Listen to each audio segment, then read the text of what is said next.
Look at the order of service. Just on top of the order of service, we have the theme for the month of January. And our theme is on this power in unity. We have taken from Acts of the Apostle chapter 2. அதாவது ஒற்றுமையில் வல்லமை என்ற ஒரு தலைப்பை நாம் எடுத்திருக்கிறோம். கர்த்தருக்கு மகிமை உண்டாகட்டும். நாம் சொல்லுவோம் ஆமென். போன ஞாயிற்றுக்கிழமை நாம் தேவனுடைய வார்த்தையை கேட்டோம். கர்த்தர் இந்த ஒற்றுமையின் அடிப்படையில் நம்மோடு கூட அவர் வார்த்தையில் பேசினார். ஒற்றுமையின் நோக்கம் என்ற ஒரு தலைப்பில் நம் அப்போஸ்தலர் 2ஆம் அதிகாரத்தில் வசனங்கள் 1 4 வரையிலும் மற்றும் கூட 42 49 வரையிலும் நாம் சில பாடத்தை கற்றுக்கொள்ள ஆண்டவர் நமக்கு கிருபை செய்தார். ஆமீன் சொல்லுவோமா? அது போன வாரம். இன்றைக்கு நான் உங்களோடு கூட இன்னொரு தலைப்பிலே பேசும்படி ஒற்றுமையின் அடிப்படையில் நான் விரும்பி இருக்கிறேன். என்ன தலைப்பு? What is the theme that I want to speak under the main theme of unity? I want to toss this word as the title for the day. United we stand, divided we fall. இப்படியாக நமக்கு சொல்லப்படுகிறது. என்னவென்றால், ஒன்றுபட்டு நிற்கிறோம், நாம் பிரிந்தால் வில்வோம் என்று சொல்லி நமக்கு அங்கே தலைப்பு கொடுக்கப்பட்டிருக்கிறது. ஆமேன்னு சொல்லுவோம். ஒன்றாய் இருந்தால் என்ன நடக்கும்? நாம் நிற்க முடியும். நமக்குள்ளார பிரிவினைகளை கொண்டு வந்தால் நாம் நிச்சயமாய் விழுந்து போவோம் என்பதை நாம் கற்றுக்கொள்ளப் போகிறோம். தேவன் நம்மை ஆசீர்வதிப்பாராக. எல்லாரும் சொல்லுவோம் அல்லேலூயா. கர்த்தருக்கே மகிமை. உங்கள் கையில் பேன் இருக்குன்னு, ஸ்கேல் இருக்குன்னு, நிச்சயமாய் நோட் புக் இருக்குன்னு, ஜபத்தோடு நீங்கள் சத்தியத்தை கேட்கணும். ஆண்டவர் வார்த்தையில் பேசுவார் என்று நம்பணும். எத்தனை பேர் நம்புறீங்க ஆண்டவர் பேசுவார்? அல்லேலூயா. நேற்று நமக்கு ஜெபம் முகாம் நடந்தது, மிக அருமையாக இருந்தது. நிறைய பேர் சொன்னாங்க, பாஸ்டர் நேரம் போனதே தெரியல. சில பேர் நீங்கள் ஏன் திரும்ப வராமல் இருந்திருப்பீங்க, நீங்கள் ஞாயிற்றுக்கிழமை மட்டும்தான் வருவீங்கன்னு வச்சுக்கோங்களேன். அதனால் இடையில் வர எந்த நிகழ்வையும் நீங்கள் காண்பது கிடையாது. அல்லது 9 மணிலேருந்து 4 மணி வரையிலுமா எப்படி அவ்வளோ நேரம் ஜெபத்தில் உட்காந்துருக்க முடியும் அப்படின்னு பயந்து கொண்டே வராமல் இருந்திருக்க முடியும். வந்தவங்க கிட்ட கேட்டு பாருங்க, ஆச்சரியப்படுவீர்கள். எப்படி தெரியுமா இருந்துச்சு? பரலோக அனுபவமாக இருந்தது. நல்ல தெய்வ செய்தி, இருதயத்தில் தொடப்படக்கூடிய தெய்வ செய்திகள். கர்த்தருக்கு மகிமை செலுத்துகிறேன். எல்லாரும் ஆமேன்னு சொல்லுவோம். அல்லேலூயா. சில பேரெல்லாம் என்கிட்ட வந்து சொன்னாங்க, பாஸ்டர் இந்த முகாம் ஒரு வெட்டி முகாம் வைக்கக்கூடாது பாஸ்டர், 2-3 வெட்டி கூட வைக்கலாம் பாஸ்டர். இப்படியெல்லாம் கூட சிலர் என் இடத்துல வந்து நீங்கள் ஆலோசனை கொடுத்ததே நான் பாராட்டுகிறேன். கர்த்தருக்கு மகிமை செலுத்துகிறேன். எல்லாரும் ஆமேன்னு சொல்லுவோம். அல்லேலூயா. கர்த்தர் பெரியவர். ஆல்ரைட். இன்றைக்கி அதை முன்னிட்டு நான் ஆண்டவர்கிட்ட கேட்டேன்ப்பா, இன்றைக்கி நான் தேவ செய்தியை கொண்டாட போகிறேன், நீங்கள் இன்றைக்கி சபையில் எப்படிலாம் எங்களை நடத்த போகிறீங்க அப்படின்றலாம் நான் ஆண்டவர்கிட்ட கேட்குறேன். கர்த்தரும் பெரிய காரியத்தை செய்வார். அல்லேலூயா. எல்லாரும் இன்றைக்கி கையை உயர்த்தி கொஞ்சம் வித்தியாசமாக ஜெபம் பண்ணுவோமா? எப்போதான் என்ன ஜெபம் பண்ணுவோம்? பேசும் அடியேன்னு கேட்குறேன். யாருடைய ஜெபம்? சாமியலின் ஜெபம். இன்றைக்கி எப்படி திரும்ப ஜெபம் பண்ணுவோம்? ஆண்டவரே எங்களை இன்றைக்கி எப்படி நடத்த விரும்புகிறீங்க? எல்லோரும் வலது கையை உயர்த்தி சொல்லுங்கள். அல்லேலூயா. எங்களை எப்படி நடத்த விரும்புகிறீங்க? அப்படியே எங்களை நடத்தும் என்று சொல்லுங்கள். அப்படியே எங்களை என்ன செய்யும்? நடத்தும். இன்றைக்கி உங்கள் நடத்தையை நீங்கள் எங்களை எப்படி நடத்த விரும்புகிறீங்களோ அப்படியாய் நீங்கள் நடத்த எங்களை ஒப்பு கொடுக்குறோம்ப்பா. அல்லேலூயா. கர்த்தருக்கு ஸ்தோத்திரம்.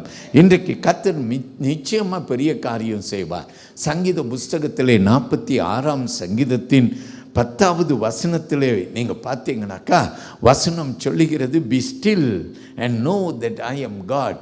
If you will go to Psalm 46 and verse 1, it says so. அமர்ந்திருந்து நானே கர்த்தர் என்று அறிந்து கொள்ளுங்கள். ஆமேன்.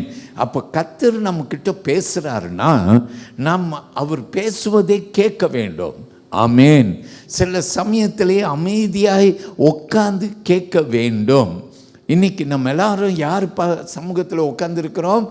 தெய்வ சமூகத்திலே. ஆமேன் சொல்லுங்க. அப்போ அவர் பேசட்டும், நான் கேட்குறேன். ஆமேன். இல்லையே எங்கள் பாஸ்டரில் பேசுகிறாரு. ஆமாம், ஆண்டவர் தேவதாசன் மூலமாய் பேசுகிறார். நான் சும்மா இங்கே நின்று கொண்டு பைபிளை திறந்து திடீரென்று பேசலை. ஆயத்தப்பட்டு ஆண்டவரே இன்றைக்கி என்ன பேச விரும்புகிறீங்க சபையில் என்று ஆண்டவர்கிட்ட கேட்ட வண்ணமாக உங்களிடத்தில் நான் பேசியே உங்களை கர்த்தருக்குள்ளார நடத்தி கொண்டு இருக்கிறேன். ஆமேன். அப்போ அமர்ந்திருந்து அப்படின்னா காத்திருந்து அப்படின்னா நான் வார்த்தையை அழுப்ப வேண்டாம், வார்த்தையை கொட்ட வேண்டாம். அமைதியாக தேவ சமூகத்தில் உட்காந்து கேட்டுக்கொண்டிருக்கலாம். கர்த்தர் நிச்சயமாக உன்னோடு கூட என்ன செய்வார்? பேசுவார். நம்புறவங்க ஒரு ஆமேன்னு சொல்லுங்க. ஹல்லேலூயா. கர்த்தர் நிச்சயமாக நம்மோடு கூட அவருடைய வார்த்தையில் பேசுவார். ஹல்லேலூயா. வந்திருக்கிற உங்கள் எல்லாருக்கும் நான் இப்படியாய் ஜெபத்தை ஏறெடுக்க விரும்புகிறேன். என்ன ஜெபம்னா, ஆண்டவரே எங்களுடைய இருதயத்தை திறந்து விடும். எதற்கு? வசனத்துக்கு திறந்து விடும். ஆமேன்னு சொல்லுங்க. ஹல்லேலூயா. ஆவிக்குரிய செவியை எங்களுக்கு திறந்து விடுங்க. ஆவிக்குரிய இருதயத்தை எங்களுக்கு தாங்க. அல்லேலூயா. இன்றைக்கு வந்திருக்கிற எல்லாரும் ஆண்டவரே தேவ வழி நடத்துதலுக்கு தங்களை ஒப்பு கொடுக்கத்தக்க ஆண்டவரே இருதயம் திறக்கப்படட்டும், செவி திறக்கப்படட்டும். அல்லேலூயா. வியாதியோடு யாரும் அமைதியாக உட்கார்ந்து கொண்டு ஆண்டவரே நான் வியாதியில் தவித்து கொண்டு இருக்கிறேன்னா, ஏதோ ஒரு வழியில் பாதிக்கப்பட்டு வந்திருக்கிறீங்கன்னா, ஒரு குழப்பத்தில் வந்திருக்கிறீங்கன்னா, ஆண்டவர்கிட்ட நீங்கள் உட்கார்ந்துருக்கிறபடியினாலே, இன்றைக்கு கர்த்தர் அசைவாடுகிறபடியினாலே நீங்கள் பலன் அடைவீர்களாக. இந்த கையப்படி செய்து பெற்றுக்கொள்ளுங்கள் இயேசுவின் நாமத்திலே. அது எத்தனை பெரிய வியாதியாக இருந்தாலும், எலும்பு சம்மதம் ஆனாலும், அல்லது ஏதோ ஒரு புண் காயமானாலும், ஏதோ ஒரு வலி உன்னால் தாங்க முடியாத ஒரு நரம்பு வலியோ எதுவாக இருந்தாலும், அவைகள் எல்லாம் இன்றைக்கு நீ தேவ சமூகத்தில் உட்கார்ந்து அவர் அசைவாடிக்கொண்டு இருக்கிறபடியினாலே நீ ஆசீர்வாதத்தை பெறுவாயாக. Let me be sincere to you. If you will be serious about God moving in our midst, I can surely tell you that no matter what kind of illness you are suffering with, what kind of a pain that you are having, what kind of confusion you have come to church today, I want to tell you, because you are responding to the Holy Spirit, He is our healer. He is able to heal you. He is able to do something for you. Shall we say amen? கர்த்தர் நிச்சயமாய் அவருடைய பிள்ளைகளாகிய நமக்கு ஒரு அற்புதம் செய்ய வல்லவர். ஆண்டவரே, இன்றைக்கு நீங்கள் எங்களை ஆயத்தப்படுத்தி கொண்டிருக்கிறீங்க, எங்கள் நடுவில் விழாவி கொண்டிருக்கிறீங்க, எங்களுக்கு சமாதானத்தை தாங்க. அல்லேலூயா. நாங்கள் இன்னைக்கு வசனத்தை கேட்கும் போது ஒரு தெய்வீக பிரசனம் எங்களை மூடிக்கொள்ளட்டும். அல்லேலூயா. கர்த்தர் பெரியவர். யாரும் இங்கே தனிமையில் நீங்கள் சர்ச்சுக்கு வந்திருந்தீங்கன்னா, நான் உங்களுக்கு சில வசனங்கள் கொடுக்க போகிறேன். சில பேர் இப்படி இருக்கிறீங்க, தனிமையிலே தான் இருந்து கொண்டிருக்கிறீர்கள். பயங்கர தனிமை உங்களை பாதித்து கொண்டிருக்கிறது. உங்களுக்கு கர்த்தர் எபிரேயர் 13 வசனம் 5 அவர் சொல்லுகிறார், நான் உன்னை விட்டு விலகுவதும் இல்லை, உன்னை கை விடுவதும் இல்லை. தனிமை என்று கலங்கி கொண்டு நீ அடிக்கடி புலம்பிக் கொண்டிருக்கிறபடியினாலே கர்த்தர் உனக்கு சொல்லுகிறார், நான் உன்னோடு கூட இருப்பேன், நான் உன்னை ஆசீர்வதிப்பேன் என்று சொல்லுகிறார். அப்படிப்பட்டவர்கள் தைரியம் கொள்ளுங்க. காரணம் என்ன? இன்னைக்கு ஆண்டவர் விழாவிக் கொண்டிருக்கிறார். உன் தனிமை போக கர்த்தர் உன்னோடு இருக்க போகிறார். இரண்டாவதாக பிரியமானவர்களே, பலவிதமான குழப்பத்தோடு, பலவிதமான சந்தேகத்தோடு, பயத்தோடு இருக்கிறவர்கள், யாரெல்லாம் பயம், அடிக்கடி பயம், ராத்திரியில் தூக்கம் கூட வரல, இருள் வந்துருச்சுன்னா ஒரு பயம். அல்லேலூயா. கர்த்தர் உன்னோடு கூட இருக்கிறார் என்று சொல்லி 1 யோவான் புஸ்தகத்திலே 4 18 வசனத்தை உனக்கு கொடுக்கிறார். அல்லேலூயா. அல்லேலூயா. பூர்ண அன்பு பயத்தை என்ன செய்யுமாம்? நீக்கிடுமாம். ஆமேன். பூர்ண அன்பு. இன்னைக்கு ஆண்டவர் உன் நடுவில் வந்திருக்கிறபடியினாலே தேவனுடைய பூர்ண கிருபை உன்னை தாங்கிக் கொள்ள போகிறது. யாரெல்லாம் பலவிதமான பாரத்தை சுமந்து கொண்டு வந்திருக்கிறீங்க, குடும்ப பாரம், வேலை பாரம், உங்களுடைய பிள்ளைகளின் பாரம், தனிப்பட்ட பாரம், நிறைய பாரம், கடன் பாரம், இப்படிப்பட்ட பலவிதமான பாரங்களில் வந்திருக்கிற கர்த்தருடைய பிள்ளையை ஆண்டவர் இன்னைக்கு சொல்ற, வருத்தப்பட்டு பாரம் சுமக்கிறவர்களே, நீங்கள் எல்லாரும் என்னிடத்திலே வாருங்க, நான் உங்களுக்கு என்ன செய்வேன்? நான் உங்களுக்கு இளைப்பாறுதல் தருவேன். அல்லேலூயா. மத்தேயு 11ஆம் அதிகாரத்தில் வசனம் 28, 29, 30வது வசனத்தில் கர்த்தர் சொல்லுகிறார், வருத்தத்தோடு பாரத்தோடு வந்திருக்கிறீங்கனாக்கா இன்றைக்கு அதெல்லாம் ஒரு சின்ன ஜெபம் பண்ணுங்க. ஆண்டவரே, நான் இப்போ பாரத்தோடு தான் உட்காந்துட்டு இருக்கிறேன் ஆண்டவரே. அல்லேலூயா. அவரிடத்தில் இறக்கி வைத்துடு, என கர்த்தர் உன்னோடு கூட அவருடைய வார்த்தையில பேச போகிறார். அல்லேலூயா. என் ஜெபத்தை கர்த்தர் கேட்பாரா? என் ஜெபத்தை நான் செய்கிற ஜெபத்தை கர்த்தர் கேட்பாரா? அல்லேலூயா. சிலர் நீங்கள் ஆண்டவர்கிட்ட ஜெபம் பண்ணீங்க, அதுக்கு பதில் வரலன்னு சொல்லி புலம்பி கொண்டிருந்தீங்கன்னா, ஆண்டவர் தானியேல் புஸ்தகத்திலே நமக்கு எப்போது சொல்லுவார், தானியேலே, நீ ஜெபித்த முதலாவது நாளே உன் ஜெபம் கேட்கப்பட்டது. அல்லேலூயா. எத்தனை நாள் எடுத்துச்சு அந்த ஜெபத்திற்கு பதில் வந்து சேர? 21 நாள் எடுத்தது அந்த ஜெபத்துக்கு பதில் வந்து சேர. எல்லாரும் எடுத்துக்கொள்ளலாம். தானியேலின் புஸ்தகத்திலே நீங்கள் 10ஆம் அதிகாரத்தில் 12ஆம் வசனத்திலே அதை வாசித்து நீங்கள் பார்க்கலாம். கர்த்தருக்கு மகிமை உண்டாவதாக. அல்லேலூயா. கர்த்தர் பெரியவர். நீ எந்த சூழ்நிலையில் இன்னைக்கு வந்திருந்தாலும் ஆண்டவர் உன்னோடு கூட அவருடைய வார்த்தையிலே பேச போகிறார் என்றது உண்மை. எல்லாரும் சேர்ந்து ஒரு ஆமீன் சொல்லுங்கள். அல்லேலூயா. கர்த்தருக்கு மகிமை. ஆல்ரைட், இன்றைக்கு தேவ வார்த்தைக்கு நம்ம சீக்கிரமாய் வருவோம். வசனம் நமக்கு சொல்லுகிறது, ஒன்றுபட்டு நிற்கிறோம், நாம் பிரிந்தால் விழுவோம் என்ற ஒரு தலைப்பு. United we stand, divided we fall. Hallelujah. இந்த வார்த்தையை நான் இன்றைக்கு தலைப்பாய் எடுத்தேன். நான் ஆண்டவர்கிட்ட ஜெபம் பண்ணும்போது ஆண்டவர் எனக்கு மார்க் 3ஆம் அதிகாரத்தில் 25வது வசனத்தை காட்டினார். மார்க் எழுதின சுவிசேஷம் 3ஆம் அதிகாரத்தில் 25வது வசனம், இயேசு இப்படியாக அவர் சொல்லுகிற ஒரு வார்த்தையை நாம் பார்க்கிறோம். நாம் கேட்போம், அந்த வார்த்தையை வாசியுங்கள், கேட்போம். ஒரு வீடு தனக்குத்தானே விரோதமாய் பிரிந்திருந்தால், ஒரு வீடு தனக்குத்தானே விரோதமாய் பிரிந்திருந்தால் அந்த வீடு நிலை நிற்க மாட்டாதே. அந்த வீடு நிலை நிற்க மாட்டாதே. நல்ல கவனியுங்கள். ஒரு வீடு, அந்த வீடு தனக்குள் பிரிந்திருந்தால் அது நிலை நிற்பது இல்லை. இயேசு இப்படியாக கூறினார், if a house is divided against itself, that house cannot stand. Amen. Hallelujah. ஒரு வீடு பிரிந்திருந்தால், கணவனும் மனைவியும் பிரிந்திருந்தால், பெற்றோர்களும் பிள்ளைகளும் பிரிந்திருந்தால், பிரிவினையின் ஆவியை உடைக்க வேண்டும். பிரிவினையை கொண்டு வருகிற ஆவியை உடைக்க வேண்டும். அல்லேலூயா. நேற்று பாஸ்டர் பிரசங்கிக்கும் போது சொன்னார், சபை விழுன்னு சொல்லி பிசாசு அவன் வகை தேடவில்லை, சபை விழ வேண்டும் என்று வகை தேடலையா. அல்லேலூயா. அவன் என்ன செய்யறானா, குடும்பத்தை பிரிக்க, குடும்பம் விழுன்னு சொல்லி வகை தேடுகிறான். அல்லேலூயா. அல்லேலூயா. ஏன்னா அவனுக்கு தெரியும், குடும்பம் உடைஞ்சா சபையும் உடையும். அல்லேலூயா. அதனால யாரெல்லாம் இப்படி ஒரு கண்ணோட்டம் இருக்கிறீங்க, இது சாத்தானுடைய சதி. உன் குடும்பம் பிரியணுன்ட்டு சாத்தானுடைய சதி. கணவனும் மனைவியும் யுத்தம் போட்டுக்கொண்டே இருக்கிறீர்கள், உங்களுக்குள்ளார அமைதி வருவது கிடையாது. அடிக்கடி உங்களுக்குள்ளார யுத்த பேச்சுகள் நடைபெற்று கொண்டே இருக்கிறது. ஒற்றுமை கிடையாது, பிரிந்து வாழ்ந்து கொண்டு இருக்கிறீர்கள். கணவனும் மனைவியும் தான் வெவ்வேறு அறைகளில் படிக்கிறீர்கள்.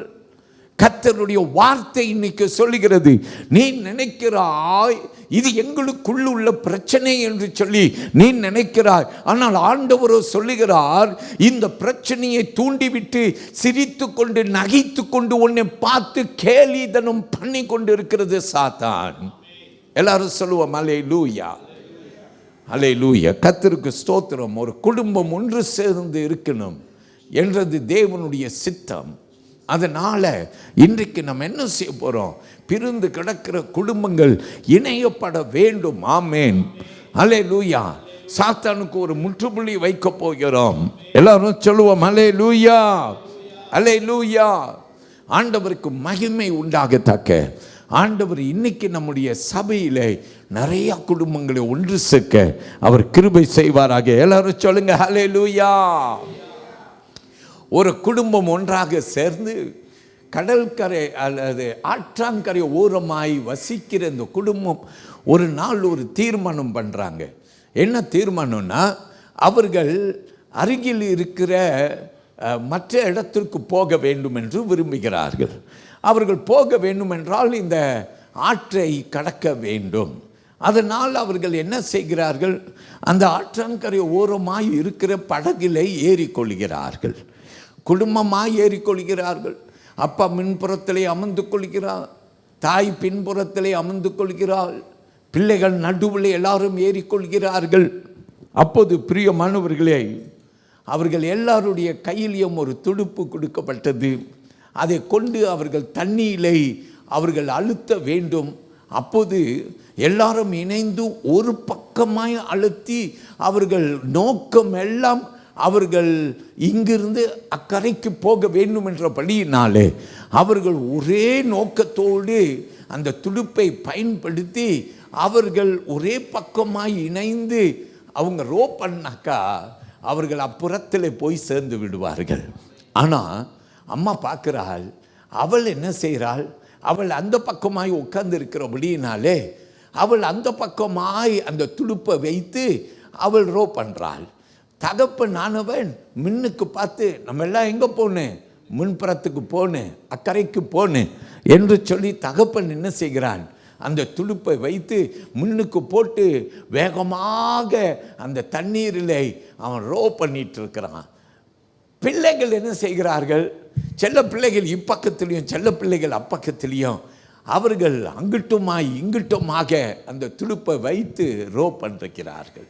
அருமையான கர்த்தருடைய பிள்ளையே, என்ன நடக்கும், அந்த படகு சில காரியம் நடக்க வாய்ப்பு இருக்குது. அந்த படகு சுற்றி கொண்டு இருக்க வாய்ப்பு இருக்குது. அந்த படகு அங்கிட்டும் இங்கிட்டுமாக சாய வாய்ப்பு இருக்குது. அல்லது அந்த படகு மூழ்கி போவதற்கும் வாய்ப்பு இருக்கிறது. ஆனால் இவர்கள் போக வேண்டிய இடம் போய் சேராது. ஆண்டவருக்கு மகிமை உண்டாக இப்படித்தான் ஒற்றுமையை குறித்து பேசுகிறது. எல்லாருக்கும் ஒரு மனம் இருந்தால் நீங்கள் போகிற இடம் போய் சேரலாம். எல்லாருக்கும் ஒரு மனம் இல்லை அப்படின்னா நம்ம இருக்கிற இடத்துலையே சுற்றி கொண்டு இருப்போம், அல்லது நம் அங்கே சரிந்து கொண்டு இருப்போம், அல்லது நம் முங்கி கொண்டு கிடப்போம். கர்த்தருடைய பிள்ளையை, இன்றைக்கு எந்த நிலையிலே நீ இருக்கிறாய்? உன் படகு எப்படி இருக்கிறது? வாழ்க்கை படகு, குடும்ப படகு எப்படி இருக்கிறது? கர்த்தர் இன்றைக்கு இந்த சபையிலே விளாவிக் கொண்டு இருக்கிறபடியினாலே அவர் ஒரு அற்புதம் செய்ய விரும்புகிறார். அல்லேலூயா. பிரிவினையை உடைக்கிற ஒரு தேவ பிரசன்னம் இங்க வந்திருக்கிறது. வலது கையை உயர்த்தி எல்லாரும் சொல்லுங்க ஹல்லேலூயா. இயேசுவின் நாமத்திலே நம்பிக்கை உடையவர்கள் சொல்லுங்கள், ஆண்டவரே உம்முடைய நாமத்திலே இந்த பிரிவை நாங்கள் உடைக்கிறோம், இந்த பிரிவினையின் ஆவியை உடைக்கிறோம்.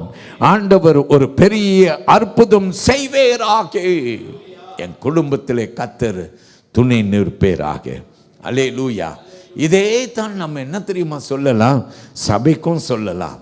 சபையிலையும் கூட நம்ம எல்லாரும் இணைந்து செயல்படலைன்னா பிரிவினை வரும். அல்லேலூயா. இப்படி சமுதாயத்தில் வரும், எல்லா இடத்துலையும் பிரிவு வரும். அதனால தான் இயேசு மிக சுலபமாய் சொன்னார், ஒரு குடும்பம் ஒன்றாக இல்லைன்றால் அது விழும். அல்லேலூயா. அது நிற்காது என்று கூறினார். நாம் சொல்லுவோம் ஆமென். இன்னொரு இடத்துல இயேசு மத்தேயு 12ஆம் அதிகாரத்தில் 25வது வசனத்தில் முதல் பாடமாய் நாம் கற்றுக்கொள்ள போகிறோம். அல்லேலூயா. என்ன அப்படின்னா, the first lesson that we are going to learn will be the danger of division. தமிழிலே பிரிவின் ஆபத்து என்ற முதல் தலைப்பை நாம் கற்றுக்கொள்ள போகிறோம். ஆமென் சொல்லுங்க எல்லாரும். அல்லேலூயா.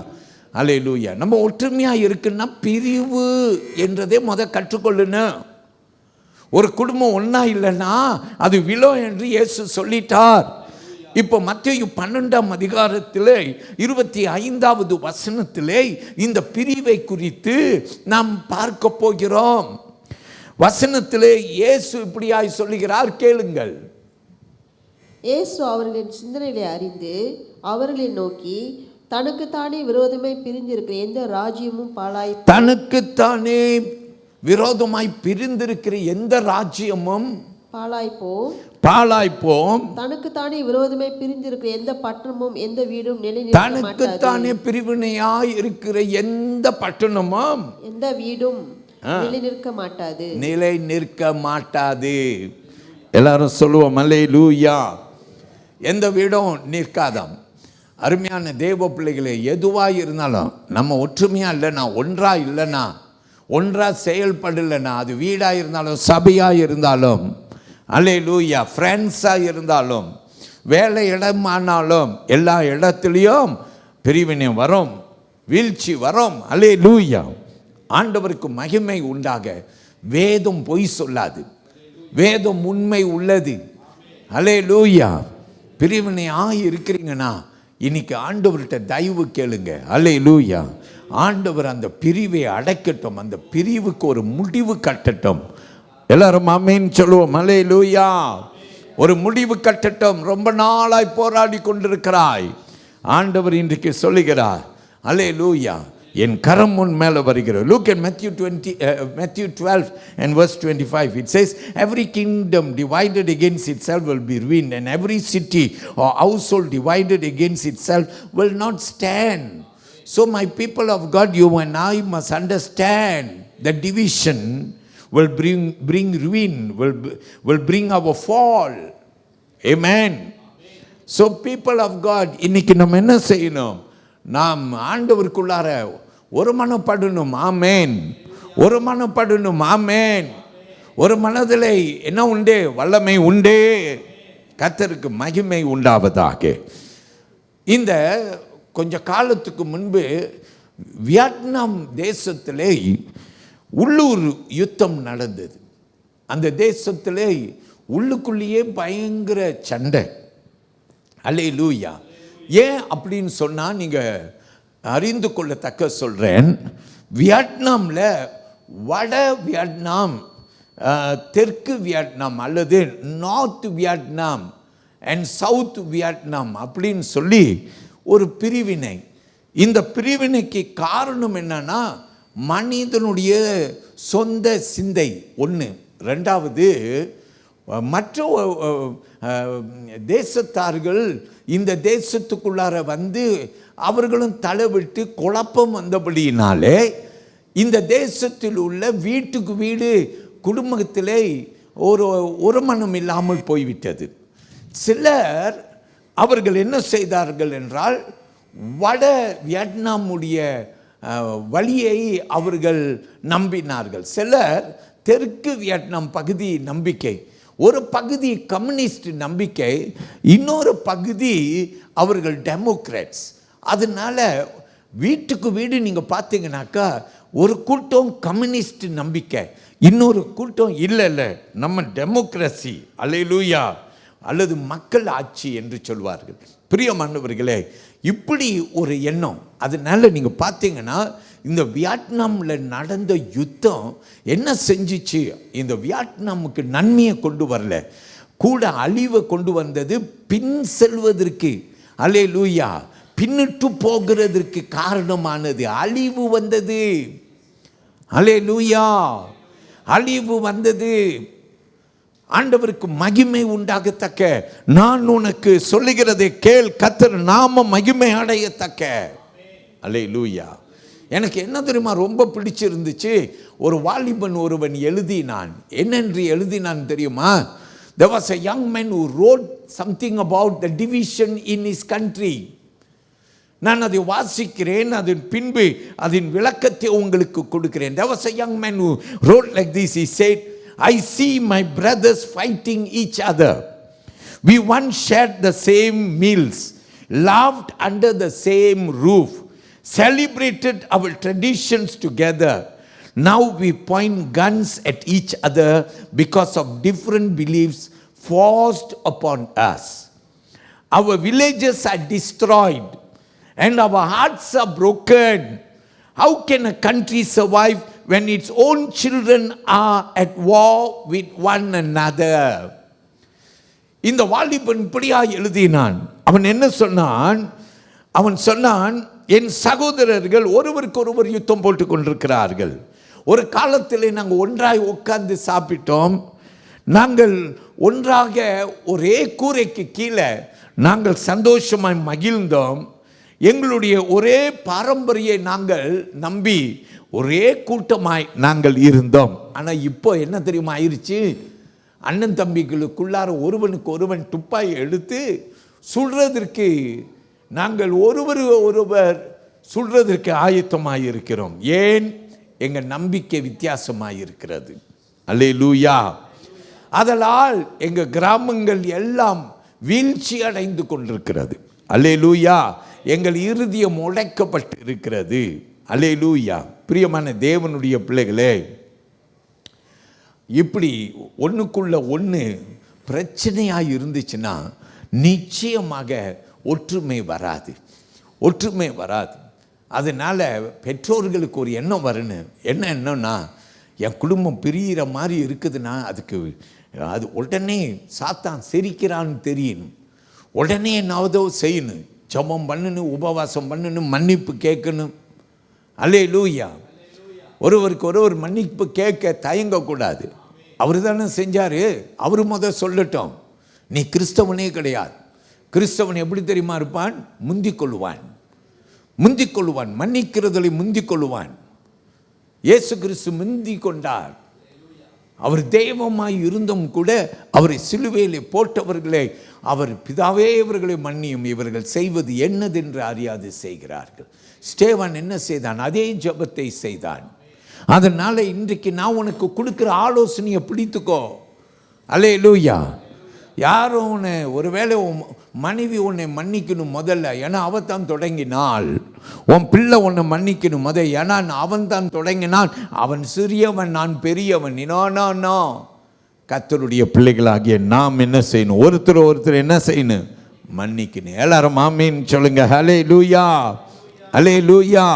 கர்த்தர் பெரியவர். இப்போ வாங்க, மத்தேயு 12ஆம் அதிகாரத்தில் 25வது வசனம். அந்த வசனம் சொல்லுகிறது, ஒருவருக்கு ஒருவர் ராஜ்யம் பிரிந்திருந்தால் அழிவு வரும், பட்டணம் பிரிந்திருந்தால் அழிவு வரும், குடும்பம் பிரிந்திருந்தால் விழுந்து போகும். பிரியமானவர்களே, இயேசு எப்போ இதை சொன்னார் அப்படின்னு நீங்கள் கேட்டிங்கன்னா, அந்த வசனத்துக்கு முந்தின வசனத்தை பாருங்கள். இயேசு எப்போது இதை பேசினார்? மத்தேயு 12ஆம் அதிகாரம் 24ஆம் வசனம் நமக்கு சொல்லுகிறது. கேளுங்கள், வாசிப்போம். பரிசேயர்கள் அதை கேட்டு இவன் பிசாசுகள் தலைவனாகிய பெயல்செபூலினாலே பிசாசுகளை துரத்துகிறானே அல்லாமல் மற்றபடி அல்ல என்றார்கள். அல்லேலூயா. பரிசேயர்களுக்கு என்ன செய்தார்கள்னா, இயேசு பிசாசை எப்படி துரட்டுகிறார் அப்படின்னா, பிசாசை கொண்டே பிசாசை துரட்டுகிறார் என்று சொன்ன போது, பிரியமானவர்களே, இயேசு சொன்ன ஒரு வார்த்தை, அல்லேலூயா, யாரும் ஒருவருக்கு ஒருவர் விரோதமாய் நின்றால் அவர்கள் விழுவார்கள். அல்லேலூயா. சாத்தானும் கூட, சாத்தானுக்கு விரோதமாய், குட்டி சாத்தானும் ஒன்றுக்கு ஒன்று விரோதமாய் இருந்தால் அவன் ராஜ்யம் விழுந்து போகும். அல்லேலூயா. ஏன்? அவர்கள் என்ன சொன்னார்கள்? பரிசேயர்கள் சொன்னார்கள், இவர் கண்டிப்பாக சாத்தான் கிரியையை வைத்து, பெல்சிபூபுடைய கிரியையை வைத்து இவன் சாத்தானை துரட்டுகிறார், பிசாசை துரட்டுகிறார். அப்போது தான் இயேசு இந்த வார்த்தையை சொன்னார். அல்லேலூயா. ஒரு பட்டணம், அல்லேலூயா, ஒரு குடும்பம், ஒரு நகரம், அல்லேலூயா, அல்லேலூயா, ஆண்டவருக்கு மகிமை உண்டாகத்தக்க விழுந்து போகும். ஆமேன். கர்த்தர் பெரியவர். சொல்லுவோம் அல்லேலூயா. வாருங்கள், உங்களுக்கு பைபிளில் சில ஆதாரத்தை உங்களுக்கு நான் கொடுக்கிறேன். நான் சில காரியத்தை கண்டு, முதலாவது 1 ராஜாக்கள் புஸ்தகத்தில் 12ஆம் அதிகாரத்துக்கு வந்தீங்கன்னா, அதில் வசனம் 16 இருந்து 20 வரைக்கும் வசனத்துக்கு போனீங்கன்னா, அங்கே நீங்கள் ரெஹோபோவாம் என்ற ராஜ பதிவை ஏற்ற சாலமோனுடைய குமாரன் இருக்கிறார். அல்லேலூயா. நாம் பார்க்கலாம். நீங்கள் அந்த வேத வாக்கியத்திலே கற்றுக்கொள்ளலாம். நான் நிறைய இதை குறித்து கற்று இருந்திருக்கிறோம். சாலமோன் ராஜாவுக்கு பிற்பாடு ரெஹோபோவாம் அவன் ராஜாவாய் நியமிக்கப்பட இருக்கிறான்.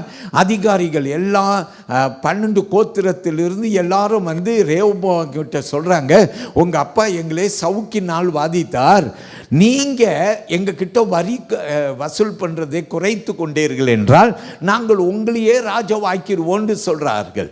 அப்போ ரெஹோபோவாம் வாலிப பிள்ளைகளுடைய ஆலோசனை கேட்குறான். முதியோர்கள் ஆலோசனை சொல்லுகிறார்கள், இப்போ நீங்கள் ஏற்றுக்கொள்ளுங்க, அப்புறம் நீங்கள் அவங்கள என்ன பண்ணாலும் அவங்கள ஒன்றும் செய்ய முடியாது. அவன் போய் வாலிபன்கிட்ட கேட்குறான். வாலிபன் என்ன தெரியுமா சொல்கிறான், ரெஹோபோவாம் நீ இப்போ தலை குனிஞ்சனா நாளைக்கும் தலை குனிகிறது வரும், நீ விட்டு கொடுக்காத. டேய், உங்க அப்பா தாண்டா ராஜாவா இருந்தார், இப்ப நீ ராஜாவா ஆகிற ஒரு காலம், அவர்கள் என்ன சொன்னாலும் நீ தான் ராஜா அப்படின்னு சொல்லிட்டாங்க. அல்லேலூயா. இவனும் பார்த்தான், வாலிபன் இல்லையா, வாலிபருடைய சொல்லை கேட்டான், முதியோர்களுடைய சொல்ல அவமதித்தான். பிரியமானவர்களே, என்ன நடந்தது நாம் பார்க்கிறோம். இஸ்ரவேல் 2ஆய் பிரிந்தது என்று நாம் பார்க்கிறோம். நீங்கள் அந்த வேத வாக்கியத்தில் போய் கற்றுக்கொள்ளலாம். எப்படி பிரிஞ்சிச்சா 2ஆ? நீங்கள் அந்த 12ஆம் அதிகாரத்தில் 1 ராஜாக்கள் 12ஆம் அதிகாரத்தில் அந்த 12வது அதிகாரத்தில் இருந்து நீங்கள் பார்க்கலாம். வசனம் 28 30 வரைக்கும் பார்த்தீங்கன்னா, ஜெரோபோவாம் என்ற இன்னொருவன் அவன் இஸ்ரவேலுக்கு ராஜாவாயிட்டான். அப்புறம் நீங்கள் பார்த்தீங்கன்னா ரெஹோபோவாம் கூட 2 கோத்திரம், இந்த 2 கோத்திரம் இணைந்து, பிரியமானவர்களே, நீங்கள் 2 நாளாகமும் புஸ்தகத்துக்கு போய் அங்கே 12ஆம் அதிகாரத்தில் வசனம் 2லிருந்து 4 வரைக்கும் போய் பார்த்தீங்கன்னா, அங்கே நீங்கள் பார்ப்பீங்க என்னன்னா, யூதா என்று சொல்லி அடிக்கடி நீங்கள் கேள்விப்படுவீங்க. இஸ்ரவேல் யூதா என்று 2ஆய் பிரிந்து விட்டது. ஏன் இந்த பிரிவினை பிரியமானவர்களே? ஒற்றுமை இல்லை, ஒரு மனம் இல்லை. ஒரு மனம் இல்லாத எந்த இடமும் பிரிவு வரும், ஒரு மனம் இல்லாத எந்த இடமும் விழுந்து போகும். எல்லாரும் சொல்லுங்க அல்லேலூயா. ரெஹோபோவாம் ராஜா அவன் அந்த மூப்பர்கள் இடத்துல அவன் ஒத்து போகாமல் இருந்தபடியினாலே இந்த பிரிவினைக்கு காரணமாய்விட்டது என்று நாம் அறிகிறோம். எல்லாரும் சொல்லுவோம் அல்லேலூயா. ஒரு பிரிவினை வந்தால் என்ன நடக்குங்க? பிரிவினை வாழ்ந்தால் பலவீனமாயிடும். அல்லேலூயா. யோசிச்சு பாருங்க, 12 கோத்திரமும் ஒன்றாக இருந்து இஸ்ரவேல் என்ற பெயருக்கும் 10 கோத்திரம் சேர்ந்து இஸ்ரவேலும் 2 கோத்திரம் சேர்ந்து யூதா என்று வந்தால், இப்போ ஒரு தேசம் 2ஆ பிரிந்தால் அதுக்கு பலன் இருக்குமா? இல்லை, பலன் அற்று போகும். அல்லேலூயா. எளிதாய் தோத்து போவார்கள். எந்த ராஜ்யமும் விரோதித்து படைவிரித்து வந்தால் இவர்கள் விழுந்து போவார்கள். அல்லேலூயா. பலவீனம் வரும். நீ பார், உன் குடும்பம் பிரிந்து இருந்தால் அது என்ன பரவாயில்ல என்று நீ சொல்லிட்டு இருந்தனா, உன் குடும்பம் பலத்திருக்க வேண்டிய குடும்பம். சாத்தானுக்கு நீ இடம் கொடுத்தபடியினாலே உன் குடும்பம் பலவீனமாய் கிடக்கும். அல்லேலூயா. கர்த்தருக்கு மகிமை உண்டாகட்டும். இன்னொரு வேத பகுதியை நான் கொடுக்கிறேன். ஆபிரகாம் லோத்தை குறித்து நீங்கள் பார்த்துருப்பீங்க. ஆபிரகாமும் லோத்தும் நீங்கள் பார்ப்பீங்க, 2 பேரும் ஒன்றாய் செயல்பட்டார்கள். ஆனால் ஒரு கட்டம் வந்துச்சு, ஆபிரகாமுடைய மந்தை மேய்ப்பர்களுக்கும் லோத்துடைய மந்தை மேய்ப்பர்களுக்கும் யுத்தம் வந்துருச்சு. அப்போ என்ன நடந்துச்சு? ஆபிரகாம் லோத்தை பார்த்து சொன்னார், லோத் பார், இந்த பூமியை பார், நீ வலது பக்கம் போனால் நான் இடது பக்கம் போவேன், நீ இடது பக்கம் போனால் நான் வலது பக்கம் போவேன். லோத்து பார்த்தான், கண்களை ஏறெடுத்து பார்த்தான். சோதோம் கொமோரா பார்க்கிறதுக்கு நல்லா இருந்துச்சு, சமபூமியாக இருந்துச்சு, பார்க்க பசுமையாக இருந்துச்சு. இங்கிட்டு பார்க்குறான், இங்கிட்டு எல்லாம் வாடி வதங்கி கிடக்கிறது. அவன் நினைத்தான், நான் சோதோம் கொமோராவை நோக்கி போனேன்னா நான் செழிப்பாக இருப்பேன். அதனால் அவன் சோதோம் கொமோராவை நோக்கி போனான். உண்மைதான், ஆரம்பத்தில் எல்லாம் நல்லா தான் இருந்துச்சு, சமாதானமாக தான் இருந்துச்சு. அல்லேலூயா. ஆனால் போக போக ஆபத்து வந்தது. அல்லேலூயா. ஏன்? அவன் சோதோம் கொமோரா பாவம் நிறைந்த இடத்தில் வந்து வாசம் பண்ணினபடியினாலே அழிவு வந்தது. ஆனால் கவனித்து பாருங்க, வேத வசனத்திலே ஆதியாகமம் 13ஆம் அதிகாரத்திலே நீங்கள் எடுக்க வேண்டிய வசனம் 7, 8, 9 மட்டும். அந்த 7, 8, 9 வசனத்தை கவனிங்க. அங்கே நாம் பார்க்கிறோம் ஆபிரகாமுடைய மந்தை மேய்ப்பர்களுக்கும் லோத்துடைய மந்தை மேய்ப்பர்களுக்கும் என்ன நடந்ததா? ஒரு வாக்குவாதம். அல்லேலூயா. அதனால ஆபிரகாம் என்ன செய்தாராம்? வசனம் 8, 9 பாருங்க. வசனம் சொல்லுகிறது, ஆபிரகாம் என்ன செய்தார்? லோத்தை கூப்பிட்டு, நமக்குள்ளார வாக்குவாதம் வேண்டாம். அல்லேலூயா. கர்த்தருக்கு ஸ்தோத்திரம். பிரியமானவர்களே, தேவனுக்கு மகிமை உண்டாகட்டும். லோத்து ஆபிரகாம் கூடயே இருந்தபோது அவனுக்கு ஆசீர்வாதம். ஆபிரகாமை விட்டு அவன் போன போது எல்லாவற்றையும் இழந்து போனான். அல்லேலூயா. எல்லாவற்றையும் இழந்து போனான். இயேசு ஒரு காரியம் ஒன்று சொன்னார் தெரியுமா? அவர் என்ன தெரியுமா சொன்னார்? அவர் சொன்னார், உங்களுக்குள்ளார பகை இருந்துச்சுன்னா, நீங்க சபைக்கு வரீங்கன்னு வச்சுக்கோங்க, உங்களுக்குள்ளார பகை இருந்துச்சுன்னா நீங்க என்ன செய்யணும் அப்படின்னு சொன்னார். மத்தேயு 5ஆம் அதிகாரத்திலே வாசிக்க போறோம். இப்ப கேளுங்கள். மத்தேயு 5ஆம் அதிகாரத்திலே வசனம் 23, 24 வாசியுங்க, கேட்போம். சீக்கிரமாய் வாசியுங்கள். ஆகையால் நீ பலிபீடத்தில் உன் காணிக்கையை செலுத்த வந்து உன் பேரில் உன் சகோதரனுக்கு குறை உண்டு என்று அங்கே நினைவு கூர்ந்தாயாகில், அங்கே தானே பலிபீடத்தின் முன் உன் காணிக்கையை வைத்துவிட்டு போய் முன்பு உன் சகோதரர் ஒப்புரவாகி பின்பு வந்து உன் காணிக்கையை செலுத்து. நாம் சொல்லுவோமா? அல்லேலூயா. அவர் என்ன சொன்னார்? காணிக்கை அங்கே விட்டுட்டு போயிரு. அல்லேலூயா. அங்கே விட்டுட்டு போயிரு. நீ முதல்ல போய் என்ன செய்வோம்? சகோதரன் கூட ஒப்புரவாதம் ஆகு. அல்லேலூயா. ஏன் ஒப்புரவாதம் ஆகுன்னு? அல்லேலூயா. ஏன்னா நம்ம ஒன்றா இருக்குன்னு. ஆமேன். உன் குடும்பம் ஒன்றா இருக்குன்னு. அல்லேலூயா.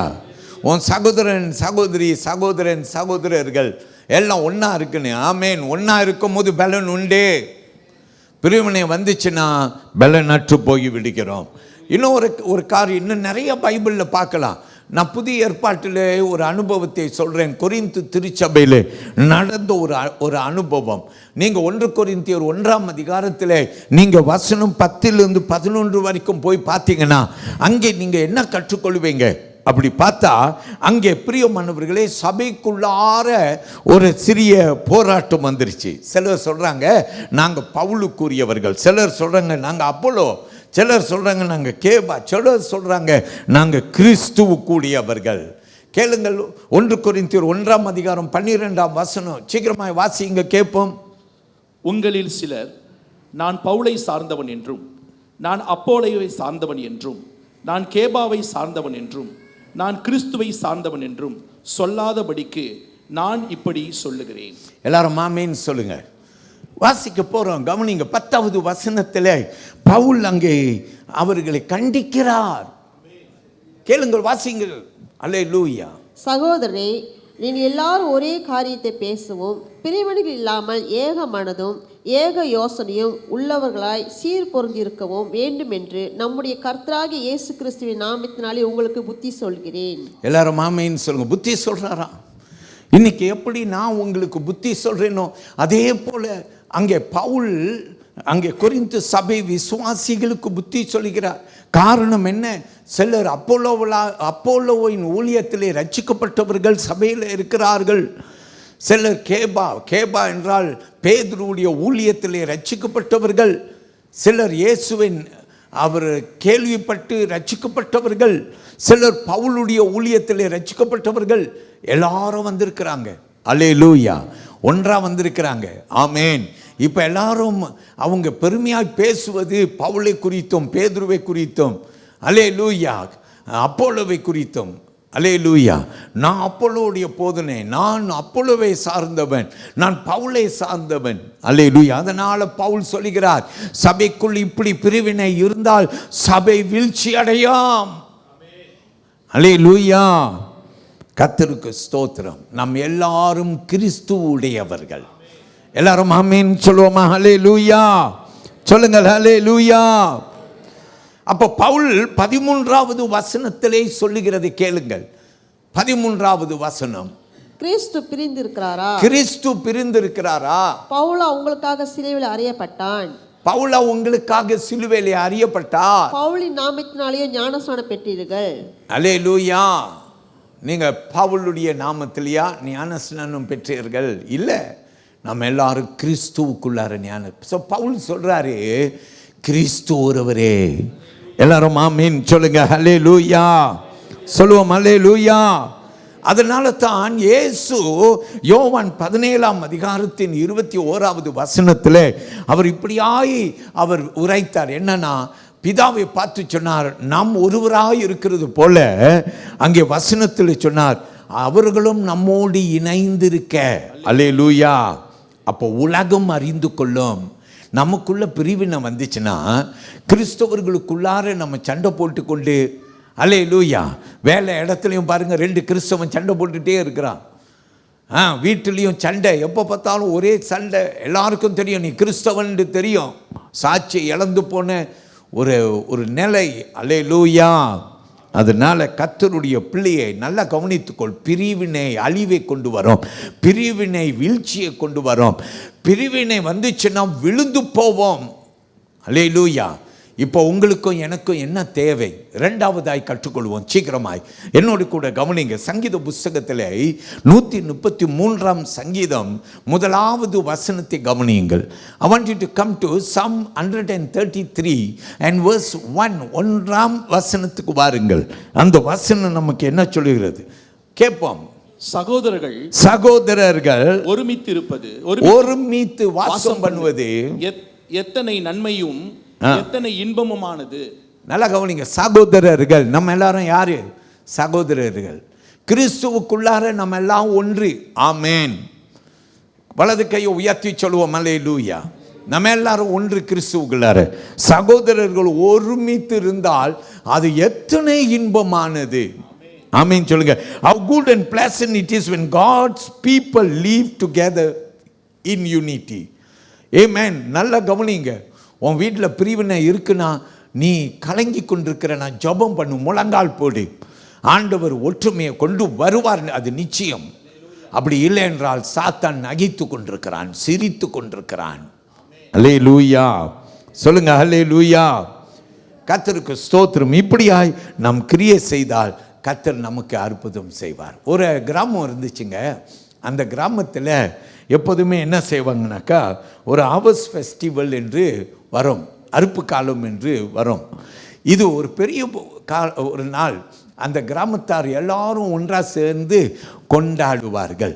அந்த கொண்டாட்டத்தில் ஒரு சின்ன காரியம் என்ன தெரியுமா? அவர்கள் அந்த பட்டணத்தார்கள், அந்த கிராமத்தார்கள் எல்லாரும் ஒன்றாய் சேர்ந்து ஒரு பெரிய ஜாடியை கொண்டு வந்து அவர்கள் பட்டணத்தின் நடுவிலே வைத்து விடுவார்கள். அந்த ஜாடியிலே எல்லாரும் கொண்டு வந்து திராட்சை ரசத்தை வீட்டுக்கு வீடு அவர்கள் கொண்டு வந்து அங்கே செலுத்த வேண்டும்.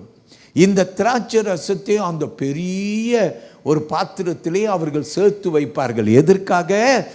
அந்த பண்டிகை நாளில் கொண்டாட, அவர்கள் கிராமத்தில் எல்லாரும் ஒன்றாய் இணைந்து கொண்டாடுவதற்கு அவர்கள் இப்படியாய் கொஞ்சம் கொஞ்சமாய் ஆயத்தப்படுத்துவார்கள். அல்லேலூயா சொல்லுங்க. ஆமேன். ஒரு குடும்பம் நடந்த சம்பவம். ஒரு குடும்பம் என்ன தெரியுமா செஞ்சிச்சா? அவங்க சொன்னாங்களா, கிராமத்தில் எல்லாரும் என்ன செய்கிறாங்க, அவங்க திராட்சை ரசத்தை கொண்டாடுறாங்க, நம்ம மட்டும் என்ன செய்வோம், நம்ம மட்டும் அமைதியாக திராட்சை ரசம் கொண்டு போகிறது போல் தண்ணீரை பாத்திரத்தில் கொண்டு போய் திராட்சை ரசத்தை ஊற்றுறது மாதிரி நம்ம தண்ணீரை ஊற்றிடுவோம், யாருக்கும் தெரியாது. அல்லேலூயா. யாருக்கும் தெரியாது. அதனால் ஒவ்வொரு நாளும் இவங்க என்ன செய்வாங்க, அங்கே தண்ணீரை கொண்டு போவாங்க, அந்த பெரிய பாத்திரத்தில் கொண்டு போய் ஊற்றிட்டு வந்துடுவாங்க. அல்லேலூயா. ஏன்னா அவங்களுக்கு எண்ணம், எல்லாரும் திராட்சை ரசம் ஊற்றுறதுனால, கொஞ்சோண்டு தண்ணீர் ஊற்றுறதுனால ஒன்றும் கெடாது, யாருக்கும் தெரியாது. அல்லேலூயா. அந்த குறிப்பிட்ட பண்டிகை நாள் வந்துச்சு.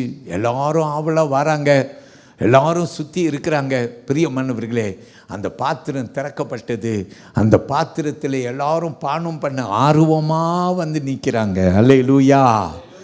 வந்து எடுத்து அதை மொண்டு எல்லாருக்கும் கொடுத்து பார்த்தா வெறும் பச்சை தண்ணியாக இருக்கிறது. அல்லேலூயா. எப்படி இருக்கு? வெறும் பச்சை தண்ணியாக இருக்கிறது. என்ன ஆச்சுன்னு ஆராய்ச்சி செய்து எப்படி இப்படி ஆகும் அப்படின்னு சொல்லி பார்த்தா, இந்த ஒரு குடும்பம் யோசித்த மாதிரியே எல்லா குடும்பமும் யோசிச்சிருக்கு. அல்லேலூயா. எல்லா குடும்பமும் என்ன தெரியுமா நினச்சிருக்கு, நம்ம மட்டும் கொஞ்சோண்டு தண்ணியை கொண்டு போனால், அது மட்டும் ஊற்றுனா அவ்வளோ திராட்சை ரசத்தின் மத்தியில் அந்த கொஞ்சோண்டு தண்ணி ஒன்றும் செய்யாது. கடைசியில் பார்த்தா அந்த நாள் பண்டிகையே வேஸ்ட் ஆகிருச்சு. அல்லேலூயா. கர்த்தருடைய பிள்ளைய எல்லாரும் தலைக்கீழ செய்வதில் ஒத்துமையாக இருந்திருக்காங்க.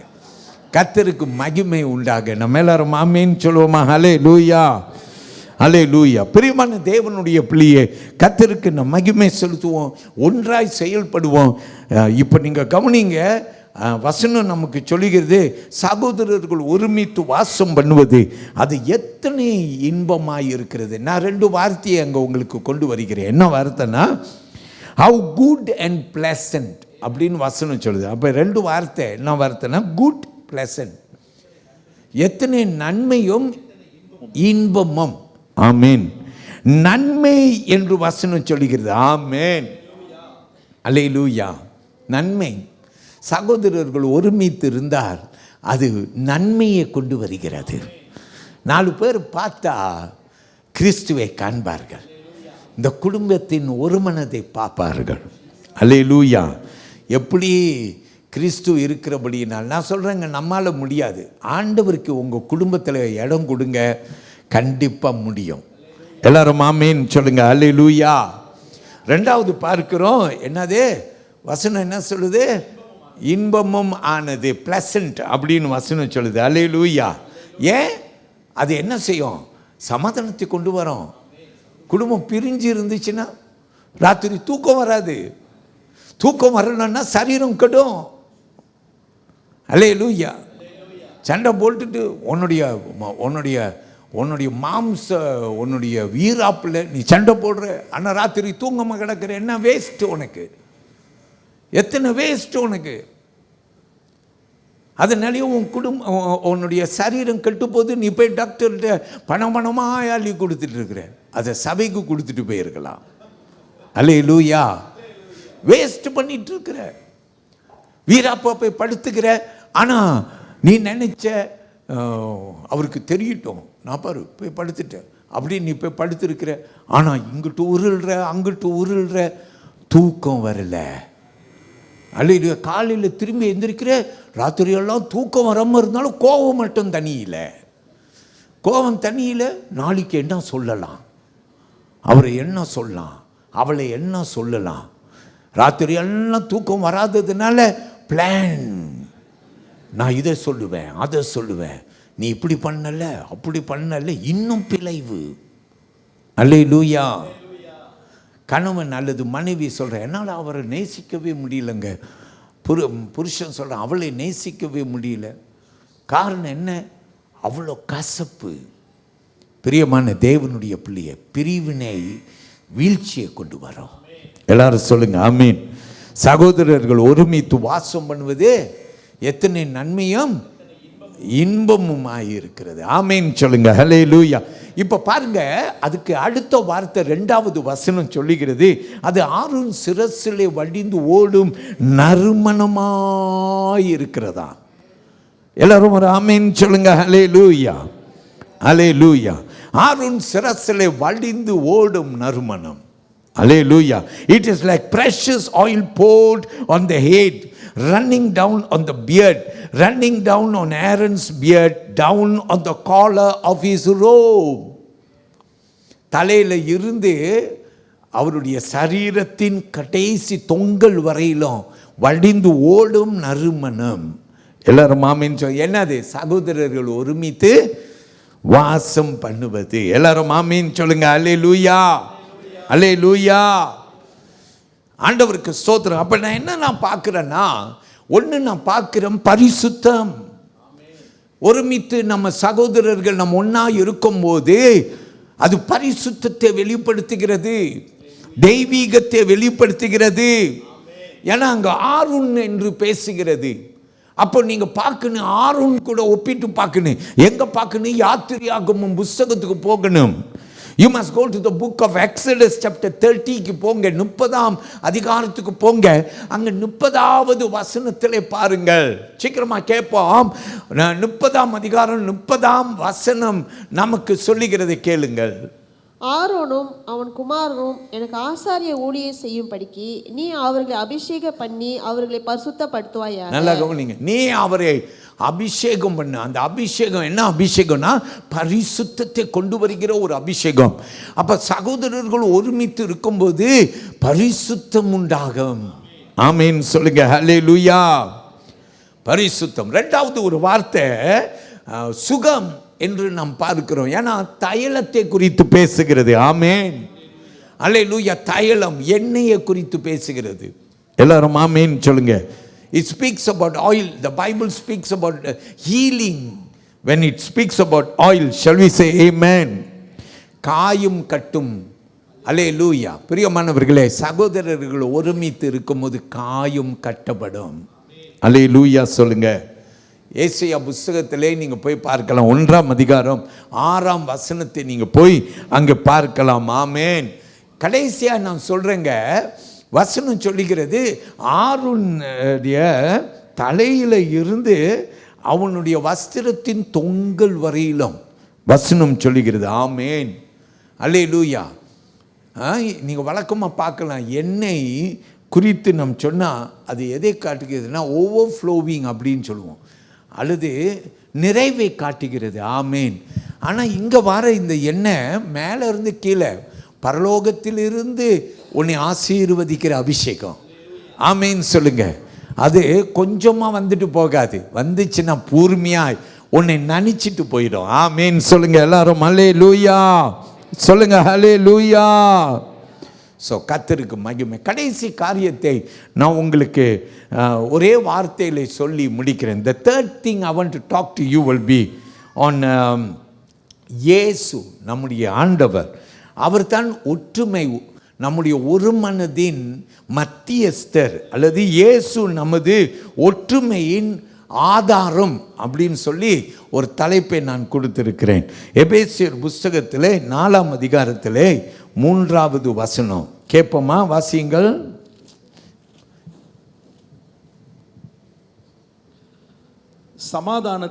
சமாதான கட்டின் ஆவியில்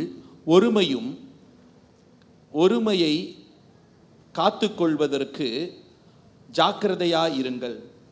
அல்லேலூயா. நம்ம எல்லாரும் ஜாக்கிரதையாக இருக்கணுமா? என்னங்க அவர் சொல்லிட்டோம், நம்ம குடும்ப நிலைமை நமக்கு தானே தெரியும், அவருக்கு தெரியுமா? அவர் பேசுவார். அல்லேலூயா. சில பேர் இப்படி சாத்தம் உங்கள் நாவில் அப்படி ஒரு வார்த்தையை கொடுத்துருவான். நீங்கள் உடனே என்ன நினைப்பீங்க? ஆமாம், அவருக்கு என்ன தெரியும். அல்லேலூயா. அப்படி நீங்கள் நினச்சா உடனே அந்த எண்ணம்லாம் போயிடும். கர்த்தருடைய பிள்ளைய இல்லை, இன்றைக்கி ஆவியானவர் உங்கள் மத்தியில் இடைப்பட்டிருக்கிறார். எல்லாரும் ஆமேன்னு சொல்லுங்கள். அல்லேலூயா. நம்ம சபை எப்படி தெரியுமா? ஒரு சைக்கிள் சக்கரம் இருக்குல்ல, வீல் இருக்குல்ல, அந்த வீலுக்கு நம்ம எல்லாரும் அறிகிறோம் இல்லையா? ஸ்போக்ஸ் இருக்குது, கம்பி இருக்குதுல்ல. அந்த கம்பி மேலுக்கும் அந்த அந்த ரீமை சுற்றியும் இருக்கிறது. அதே சமயத்தில் பிரியமானவர்களே, அதோடைய ஹப்லேயும் அது கனெக்டடாக இருக்குது. அல்லேலூயா. எவ்வளோ கம்பி இப்படி ஓடுதோ அவ்வளோக்கு அவ்வளோ அதோடைய ஒற்றுமையையும் அதோடைய பலத்தையும் அது வல்லமையாக செயல்படுறதையும் காட்டுகிறது. அல்லேலூயா சொல்லுங்கள். எல்லாரும் ஆமேன்னு சொல்லுங்கள். அல்லேலூயா. கர்த்தர் பெரியவர். பிரியமான தேவனுடைய பிள்ளையை கர்த்தர் நம்ம எல்லாரையும் ஒன்றுக்குள்ளே ஒன்று இணைத்திருக்கிறார். இது 2வது பிரசங்கம். ஒற்றுமையில் வல்லமை உண்டு. அல்லேலூயா. சாத்தான் அதை கெடுக்க பார்ப்பான், கர்த்தருடைய பிள்ளை விட மாட்டான். எல்லாரும் எந்திரிச்சு நிற்போம். தேவ சமூகத்தில் வாருங்கள்.